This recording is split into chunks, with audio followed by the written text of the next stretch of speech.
예, 여러분 안녕하세요. 마재강TV입니다. 오늘의 정치 논평 시작을 해보도록 하겠습니다. 첫 번째 기사부터 보겠습니다. 이재명 기꺼이 시지프스 될 것 13시간 조사 후 귀가. 이재명 대표 그리스 신화에 나오는 가상의 인물이죠. 신들을 기만한 죄로 바위를 계속해서 밀어 올려야 되는 형벌을 받는 인물입니다. 산 정상으로 바위를 밀어 올리면 또 아래로 굴러 떨어지고 다시 또 밀어 올리고 이렇게 영원히 형벌을 받는 건데, 이재명 대표가 본인을 이 시시포스라는 인물에 비유를 했습니다. 참 안타까운 일입니다. 가슴 아픈 일이죠. 백현동 개발 특혜 의혹 네 번째 검찰 조사인데요. 다섯 번째로는 쌍방울 대북 송금 의혹이 예약이 되어 있는 거나 다름이 없는 상황이죠. 그냥 계속 사람을 괴롭히는 거죠. 이번에도 13시간을 사람 피를 말렸습니다. 어차피 실체적 진실에 다가가기 위한 조사가 아니라 이재명을 기소를 하기 위한 조사죠.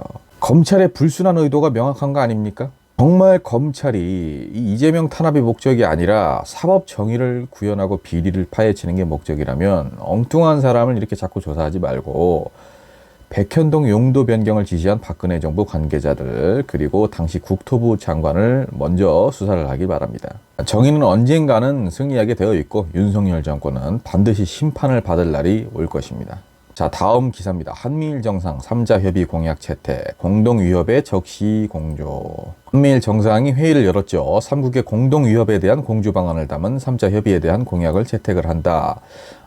캠프 데이비드에서 3국 정상이 채택할 2개 문서 공개는 하긴 했지만 나머지 1개는 이제 협의가 진행 중이라는 이유로 내용을 공개하지는 않았습니다. 공동 언론 발표문에 대해서는 영내외 공통 위협 요인이나 도전 요인, 구체적 도발이 발생할 경우에 3국이 각자 이익에 직결된다고 생각을 하면 정보도 교환을 하고 메시지도 조율을 하고 대응 방안도 함께 협의한다는 문구가 있다라고 전했습니다.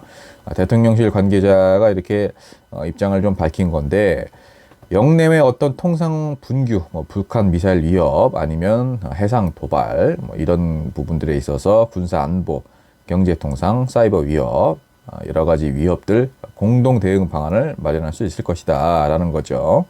이 협의 자체가 어떤 의무적인 규정인 건지에 대해서는 의무라는 표현은 없다라고 답을 했죠. 즉 군사적 위협까지 발생될 경우 자동으로 개입을 하게 되는 수준까지는 아니다. 그렇게까지 강화를 하는 건 아니라는 거죠. 그리고 세 나라 중에 특정 한 나라가 우리나라에는 위협이 아니니까 다른 나라에 방금 나열했던 그런 문제들이 발생을 한다고 하더라도 정보 공유를 하지 않겠다라고 한다면은 그 부분도 또 이제 구속력이 발생되는 건 아니라는 거죠. 뭔가 이제 강제할 수 있는 건 아니라는 겁니다. 임의적인 어떤 긴밀한 정보 교류 강화 차원 이 정도로 해석을 하면 될까요? 그런데 한미일 협력이 공고화될수록 일본과 우리의 관계에 있어서는 계속해서 우리만 손해를 보고 있는 그런 상황입니다. 그러다가 결국에는 독도마저 빼앗기는 건 아닌지 합리적인 의심이 들기도 하네요. 다음 소식입니다. 이동관 학폭 진술서는 과장, 이사장 전하는 오해다. 이동관 후보자 청문회에서 아들의 학폭 의혹에 대해 상당 부분 사실이 아니다라고 일관되게 주장을 했습니다.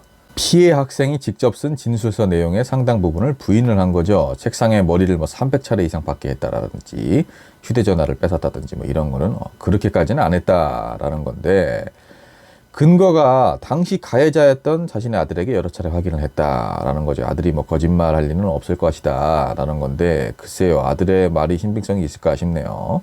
피해 학생들의 진술서는 서명이 없어서 믿을 수가 없다라면서 피해 학생이 화해했다며 최근에 낸 입장문은 중요하다라고 이제 강조를 하는 거, 굉장히 좀 이중적인 모습입니다. 그리고 학교 이사장에게 전학을 미뤄달라고 한 거는 이사장이 학교에서 아는 유일한 사람이었다. 담임교사나 상담교사에게 전화를 했다면 오히려 이런 것이 더 압력으로 비춰질 수 있지 않겠느냐라는 건데, 이사장이 높습니까? 담임교사가 높습니까? 자기 아들의 전학을 미뤄달라고 할 수 있는, 밀어줄 수 있는 그런 권력과 권한이 담임교사에게 있겠습니까? 이사장에게 있겠습니까? 정답이 나오죠. 그리고 이미 담임교사가 이동관 후보자가 아들의 생활기록부를 좀 고쳐달라고 요구한 것을 증언을 했습니다. 다음 기사입니다. 한동훈 장관, 이재명 대표 영장 청구 시점 특정 요구는 비정상적이다. 자신의 구속영장을 국회 비회기 때 청구하라는 이재명 더불어민주당 대표를 향해서 비정상적인 요구다라며 이제 비판을 한 거죠. 입으로는 특권을 포기한다고 말씀하셨는데 희한한 특별 대접 요구가 참 많은 것 같다. 피의자가 마치 식당 예약하듯이 자신을 언제 구속해달라고 하는 건 누가 봐도 비정상적인 일이다.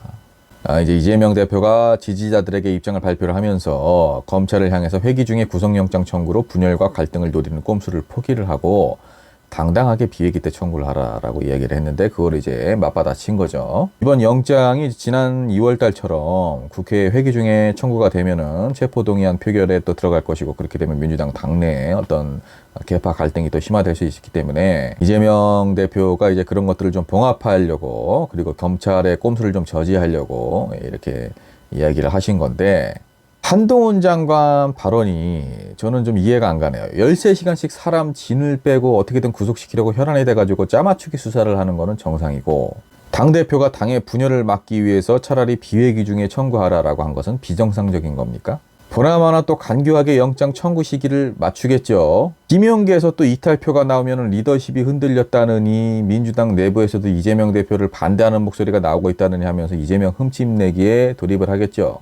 민주당 의원님들, 김용계 의원님들 만약에 또 회기 중에 검찰이 이렇게 수를 쓴다면은 국민의힘과 검찰의 논간에 놀아날 생각이 아니라면은 영장이 청구돼서 체포동의안 찬반에 들어가게 되면은 이번에는 지난번처럼 그렇게 하지 마시고 모두 다 반대표를 던져주시기 바랍니다.